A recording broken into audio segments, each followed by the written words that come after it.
Hai semuanya, selamat datang di channelku. Terima kasih udah ngeklik video ini. Buat kalian yang baru aja gabung ke channel ini, perkenalkan namaku Novi. Aku orang Indonesia dari Jawa Timur yang tinggal di Inggris, di London dari tahun 2018. Masih baru ya. Dan di video kali ini aku mau cerita tentang pengalamanku pertama kali kerja di Inggris, di London, sebagai drink runner di restoran di daerah Canary Wharf. Oke, jadi for your information, aku datang ke Inggris tuh pakai visa turis karena waktu itu calon suamiku tinggalnya di sini, tapi dia orang Italia, jadi kita berangkat ke Italia untuk nikah di sana. Terus pas aku balik ke sini, aku apply untuk dapat right to work gitu kan di sini. Jadi setelah semua dokumen lengkap, jadi aku udah punya hak untuk kerja di sini, barulah aku bisa apply kerja gitu ya. Terus aku cari kerjanya di website waktu itu, terus dapat panggilan di restoran ini gitu. Dan for your information, aku tuh nggak pernah kerja di restoran sebelumnya. Di Indonesia juga aku nggak pernah kerja di restoran. Jadi ini adalah pekerjaanku yang pertama kali untuk kerja di restoran gitu. Jadi sebagai drink runners. Well, interviewnya waktu itu gampang ya, nggak susah sih. Aku sih kayak menggambarkannya kayak kita tuh ngobrol biasa gitu kan. Dan aku bilang ke manajernya pas interview, aku bilang kalau aku nggak pernah kerja di restoran nih, apa masih bisa kemungkinannya untuk diterima kerja di sini. Terus dia bilang, it's okay, nggak masalah. Nanti akan ada trial gitu 2 jam, jadi akan dilihat kira-kira kamu tuh masih bisa dipoles apa enggak gitu. So ya, aku abis interview itu besokannya langsung datang untuk trial. Enggak besokannya sih, kayak 2 minggu abis itu deh kalau nggak salah. Ya 2 minggu aku datang untuk trial. Dress code-nya boleh pakai kaos, boleh pakai kemeja, asalkan warnanya gelap. Terus pakai jeans juga boleh dan warnanya harus gelap, sama pakai trainers atau sneakers ya. Jadi warnanya juga harus gelap. Jadi dress code-nya gelap gitu.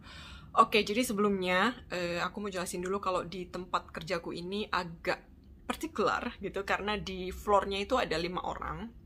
Ada 5 macam, 5 tipe pekerjaan. Jadi ada resepsionis di depan yang dia biasanya yang nerima tamu, terus yang taking appointment. Kalau misalkan ada yang booking gitu, itu ada sendiri. Dia yang biasanya duduk di depan. Nggak duduk, dia yang tunggu di depan berdiri gitu. Terus kalau misalkan ada tamu datang, dia yang nunjukin meja kayak gitu, sama ngasih menunya. Terus yang kedua ada waiters gitu. Jadi mereka ini adalah yang taking orders dari customer yang udah duduk di meja. Jadi dia yang datengin, hai namaku ini, gimana kabarnya, oke kalian mau order apa nih, udah siap belum, kalau belum ya udah nanti aku datang lagi ya gitu. Terus mereka juga nanyain yang kayak misalkan makanannya gimana, ada komplain, apakah rasanya gimana, segala macam gitu. Jadi mereka itu yang take care customer di meja gitu. Jadi bukan yang nganterin makanan, nganterin minuman, itu mereka nggak bertugas untuk melakukan itu gitu. Jadi terus abis itu yang ketiga ada food runners. Jadi mereka yang nganterin makanan dari kitchen ke tables. Terus yang keempat ada aku nih sama teman-teman tim drink runners. Jadi kita yang nganterin minuman dari bar ke meja. Terus yang kelima ada buzzer. Jadi buzzer ini mereka yang ngambilin piring-piring kotor, gelas kotor gitu yang misalnya udah selesai gitu, mereka yang ngambilin dari meja terus dibawa ke kitchen untuk dicuci gitu. Nah, oke, jadi waktu trial datang itu ya, well, untuk rambut kalau misalkan panjang harus dikuncir ya. Tapi kalau misalkan aku waktu itu rambutnya pendek, jadi cuman aku kuncir separuh gitu biar nggak ganggu, nggak ke depan-depan gitu loh pas naruh minuman di meja. Kan biasanya kalau panjang gitu kan ke depan gitu, jadi aku kuncir separuh gitu. Pas aku datang trial itu jam 7 malam, pertama-tama aku bukan dikenal ini, kayak dikasih tahu ini meja ini segala macem, dikasih tunjuk kitchennya di sana, lokernya di sana. Terus mejanya itu ya, kalau di sana itu kan restorannya lumayan luas ya. Jadi mejanya itu banyak macamnya. Ada yang bisa untuk berdua doang, ada yang berempat, ada yang berenam, ada yang kayak bulat gitu buat banyak grup gitu. Terus ada yang duduk-duduk di kayak meja bar gitu yang kursinya tinggi kayak gitu, yang biasanya cuman buat kesana buat nongkrong, buat minum doang, ngobrol kayak gitu. Terus karena kan di sana itu campur gitu modelnya, bisa buat lunch, bisa buat dinner, bisa buat cuman datang minum doang terus dengerin live music. Biasanya yang datang ke situ tuh kalau misalkan pulang kerja gitu, nongkrong di situ sama teman-teman kerja segala macam kayak gitu, cuman buat minum doang gitu. Nah, mejanya tuh nggak ada nomornya, jadi mejanya tuh bener-bener yang meja biasa gitu, dan itu banyak loh. Aku kalau nggak salah tuh ada berapa ya, aduh lupa, 20-an lebih deh kalau nggak salah. Iya, mejanya tuh banyak gitu. Jadi aku kan sempet tanya ya sama yang nunjukin ini meja segala macam, penomorannya itu partikular gitu, dari ujung sana terus agak melewat gini kayak bentuk S, terus bentuk U, bentuk O. Oh my god, it was like so confusing gitu kan. Terus aku tanya, kalau misalkan nggak hafal atau lupa nomor mejanya gimana gitu. Terus dia bilang, it's okay, nggak masalah, ada contekan kok, ada mapnya di deket pos kita gitu. Jadi kita akan ada posnya deketnya meja bartender, jadi kita nanti posnya di situ. Di situ ada contekan nomor-nomor meja gitu, lokasi meja ini, nomor ini lokasinya di mana gitu. Dan di deket bartender itu ada kayak komputer yang tempat kita, yang pos kita berdiri di situ ya. Itu ada komputer sama printer, jadi kalau misalkan ada pesanan masuk itu komputernya bakalan beeping gitu, kayak bip, terus abis itu ngeprint nomor beserta orderannya apa aja kayak gitu. Terus ya udah pas waktu itu aku agak panik ya, karena ternyata untuk pegang tray aja aku tuh nggak tahu caranya loh, karena aku jujur nggak pernah kerja di restoran. Jadi ini aku ada contoh tray ya. Tray itu bawahnya nggak begini sayang, nggak begini, tapi bawahnya tuh harus begini, tau nggak, lihat nggak, bawahnya harus begini dan agak ke atas dikit gini, terus jalan gitu. Nah, bayangin kalau kalian cuman bawa 2 gelas gitu misalkan, it's okay kan. Kalau misalkan bawanya banyak gelas gitu, itu tuh bener-bener harus extra careful gitu, apalagi untuk pemula kayak aku yang nggak pernah punya pengalaman sama sekali gitu kan. Dan lucunya waktu trial pertama itu aku jatuhin 2 gelas. Dan aku waktu itu panik banget karena nggak sengaja kayak ketubrukan gitu loh. Karena kan di sana pas jam 7 tuh kan rame ya, jam makan malam, terus ada live music juga, jadinya buzzing gitu restorannya. Terus banyak yang staff lain kan juga warawiri gitu kan, yang bawain makanan kan juga datang ke sana. Terus customer juga kadang-kadang jalan untuk ke toilet atau entah kemana gitu kan.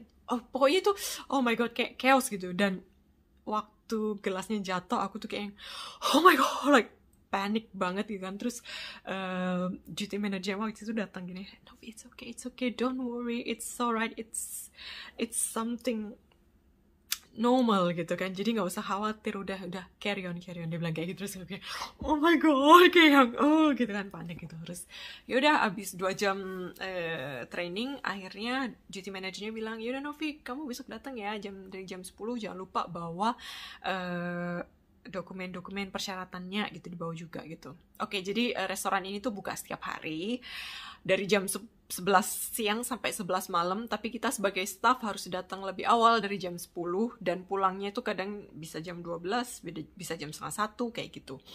Karena kan kita nggak mungkin pulang on time ya sayang, harus bersih-bersih, beres-beres kayak gitu.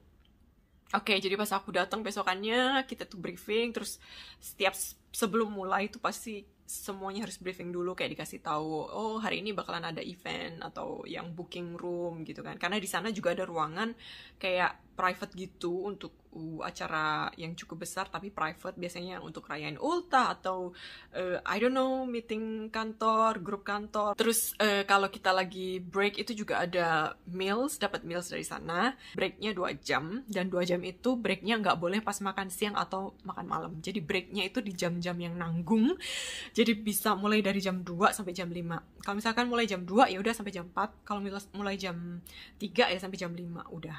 Kalau mulai jam 2:30 ya sampai 2:30 kayak gitu. Nggak boleh pokoknya pas lunch time atau dinner time. Jadi waktu itu aku mau tunjukin juga ya.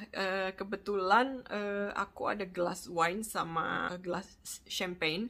Jadi temenku waktu itu aku inget dia dari Spain tuh, dan dia tuh kayak udah lihai banget. Aku lihat dia tuh, ya ampun, dia bisa bawa minum di satu tray itu, traynya sampai penuh dan gelasnya macem-macem, dan dia tuh kayak yang santai gitu ngambilnya, kayak set gitu, terus jalan, terus udah taruh. Dan satu lagi, pas kita sampai di meja customer, kita tuh nggak boleh naruh traynya kayak ini mejanya misalnya ya, kita nggak boleh naruh gini, naruh dikit aja gini nggak boleh. Jadi kita tuh tetap harus kayak gini, terus ngambil satu-satu, terus taruh wine atau misalkan champagne atau misalkan Coke gitu. Siapa yang pesanan ini, terus kita nyamperin tempat duduknya di mana gitu, terus kita samperin. Walau kalau di meja misalkan ada 6 orang gitu kan, kita kan harus muter ya, nyamperin ke sana, harus balik ke sini gitu. Dan itu tuh gila, nggak boleh ditaruh traynya. Karena aku tuh pernah ditegur sama ada duty manager yang lain.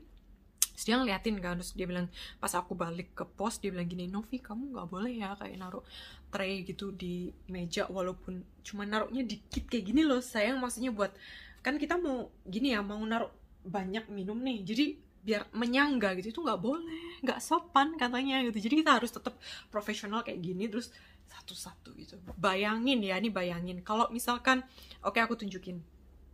Niat banget ya, Bo. Oke. Jadi ini kan gelas champagne ya, kayak gini. Gelas champagne itu kan tinggi gini modelnya. Bayangin. Kalau misalkan ini di tengah, terus kalau sama gelas wine ya di sini. Ini baru 2 sayang, dan ini kosong. Bayangin kalau ini ada pesanan juga bir yang pintnya gede, yang misalkan 2 pint di sini juga. Jadi kalian tuh harus mikir gimana caranya biar tray ini seimbang dan kalau pas jalan tuh nggak jatuh. Bayangin, kayak apa coba? Untuk orang yang nggak punya pengalaman kayak aku tuh, itu tuh nightmare banget gitu. Kayak, aduh gila, kayak mimpi buruk dan sangat menakutkan gitu loh. Biasanya kalau cuman bawa champagne, dua gelas misalkan, katakan ini gelas champagne juga ya, terus biasanya ada botolnya juga gitu kan. Let's see. Aku punya champagne juga, jadi aku mau liatin ke kalian. Kayak gini. Ya, ini masih disegel. Oh. Oke, bayangin. Ini tuh berat loh.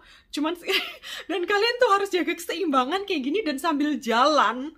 Dan aku tuh selalu deg-degan kalau dapat gelas champagne, karena gelasnya kalian lihat ya, kayak gini, tinggi gitu.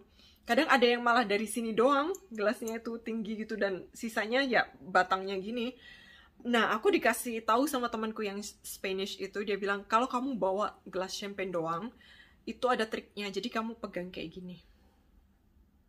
Kayak gini, sambil jalan, it's okay gitu. Jadi pegang kayak gini terus sambil jalan.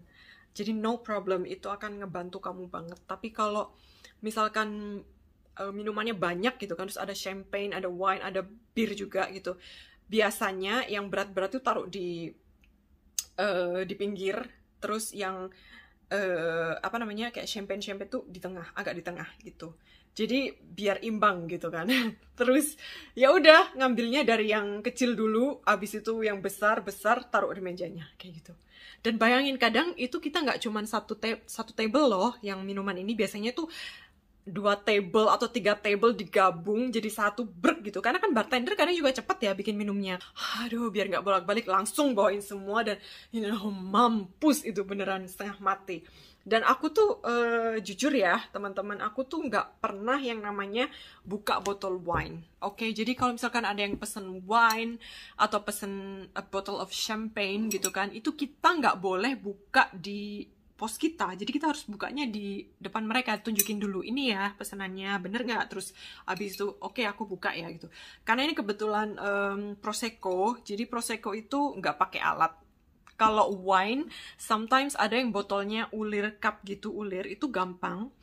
Terus ada yang botolnya dari cork gitu, itu harus pakai pembuka, dan itu aku tuh susah banget karena nggak pernah buka, dan bukaannya tuh kayak gini alatnya. Oke, jadi corknya itu biasanya ini ditusukin dulu ke anggaplah ini wine ya. Jadi tau gak sih yang kayak dari kayu gitu loh tutupnya. Jadi setelah kita buka labelnya, terus kita tusuk gini, tek gitu kan, tek, terus kita ulir, tapi nggak usah dalam-dalam. Abis itu ini kan udah masuk, ini kita ini sebelah sini kita giniin, terus abis itu kayak di sebelah sini diginiin, oke, terus kita kayak krek krek krek krek sama ininya kayak didongkrak gitu. Jadi itu yang ngebuka itu astaga susah banget. Aku tuh pernah pengalaman di depan couple, ya mampus deh, kayak kelamaan gitu kan. Terus mereka tuh kayak istrinya kalau salah nanya gitu, are you okay honey, gitu, do you need help? Terus aku bilangnya, oh sorry ya, ini baru pertama kali aku kerja di sini dan baru pertama kali buka botol wine, so sorry kalau lama banget, dan is it okay kalau kalian nunggu gitu, aku mau coba buka lagi ya, aku bilang kayak gitu. Terus untungnya mereka baik gitu, mereka cuma senyum, it's okay no worries kayak gitu, mereka santai gitu kan, untungnya ya, bukan yang dapat yang kayak yang moody, arogan, terus apa yang apa sih, terus komplain kan, takutnya dikomplain juga ya. Tapi untungnya waktu itu mereka baik, terus untungnya aku bisa juga akhirnya. Terus ada suatu ketika pas aku nggak bisa banget itu, akhirnya aku minta tolong ke waiters kayak yang, can you please help me, I can't open the bottle gitu kan. Terus akhirnya dia datang terus bilang, it's okay no problem, just wait and see, okay.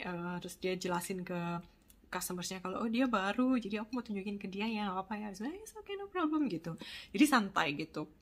Terus kalau buka prosecco ini lebih gampang karena dia tuh kayak cuman butuh tangan yang kuat aja gitu buat bukanya gitu. Karena di sini biasanya setelah ada ini labelnya dibuka, terus dia kayak ada apa namanya, kawat gitu, terus sama udah tutupnya itu yang dari kayak wooden juga gitu, itu tinggal di gini aja, kuat-kuatin aja, terus habis itu kan pup gitu biasanya kayak blup gitu. Nah itu doang, terus ya udah kayak gitu aja. Terus aku ada pengalaman juga ya, jadi pas aku naruh gelas itu ada kesalahan, karena aku nggak tahu kalau ternyata, oke, katakan ini gelas ya, katakan ini gelas. Kalau kalian mau naruh gelas di meja, itu nggak boleh naruhnya begini. Ngambilnya nggak boleh begini terus naruh. Nggak boleh, karena itu nggak sopan. Jadi kamu harus ngambilnya dari badan kayak gini. Terus taruh. Tek, gitu.